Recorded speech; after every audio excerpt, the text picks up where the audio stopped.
നമ്മൾ നമ്മുടെ എന്ന് വിചാരിച്ച് നമുക്ക് ചുറ്റുള്ളവർ പലരും നമ്മുടെയൊക്കെ വേദനകളിൽ സന്തോഷം കണ്ടെത്തുന്നവരാണ്. നമ്മളുടെ അടുത്തൊക്കെ മുഖം മൂടിയിട്ട് സംസാരിക്കുന്നവരാണ്. നമ്മളുടെ ആ വേദനകൾക്ക് നമ്മൾ ട്രസ്റ്റ് ചെയ്തിട്ട് അവരോട് തുറന്നു പറയും. പക്ഷേ നമുക്കത് ഗുണത്തേക്കാളേറെ ദോഷമേ ഉണ്ടാക്കുള്ളൂ. നമ്മൾ ട്രസ്റ്റ് ചെയ്ത ഒരാളോടത് പറയുമ്പോൾ ആ വ്യക്തിയോട് മാത്രമായിരിക്കും നമ്മൾ എയിം ചെയ്ത് പറഞ്ഞിട്ടുണ്ടാവും. പക്ഷെ നമ്മൾ വേറെ പലരുടെയും അത് നമ്മൾ കേൾക്കേണ്ട അവസ്ഥ വരും. നമ്മളത് വിചാരിക്കുകയോ ഞാൻ ഇയാളുടെ അടുത്ത് ഇത് പറഞ്ഞിട്ടില്ലല്ലോ എന്ന്. നമ്മളുടെ വേദന അത് നമ്മളുടെ മാത്രം വേദനയാണ്. നമ്മളത് എത്ര പറഞ്ഞാലും മറ്റുള്ളവർക്ക് അത് നമ്മളുടെ ആ അനുഭവത്തിൽ അവർക്കത് മനസ്സിലാവണമെന്നില്ല.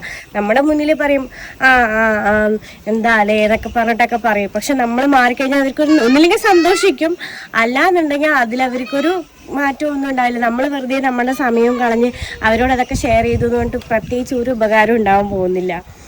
പരമാവധി ആരും നമ്മളുടെ വിഷമങ്ങൾ ആരോടും പറയാതിരിക്കുക. നമുക്ക് ആരും ഒന്നും ചെയ്തേ ഇല്ല. നമ്മുടെ കുറേ പ്രയാസങ്ങളൊക്കെ പറഞ്ഞു എന്ന് പറഞ്ഞിട്ട് ആരും നമുക്ക് ഔദാര്യത്തിൽ ഒന്നും ചെയ്തു തരാനൊന്നും പോകുന്നില്ല. നമ്മൾ വിശപ്പ് അനുഭവിച്ചിട്ടുണ്ടോ, നമ്മൾ പട്ടിണി കിടന്നിട്ടുണ്ടോ, ആ വിശന്ന വയറിന് മാത്രമേ ഭക്ഷണത്തിൻ്റെ വില എന്താണെന്ന് അറിയുള്ളൂ. ഈ പട്ടിണി കിടക്കാതെ എല്ലാം കിട്ടി ശീലിച്ച ആൾക്കാർക്ക് ഈ വിശപ്പിൻ്റെ വില എന്താണെന്ന് അറിയില്ല.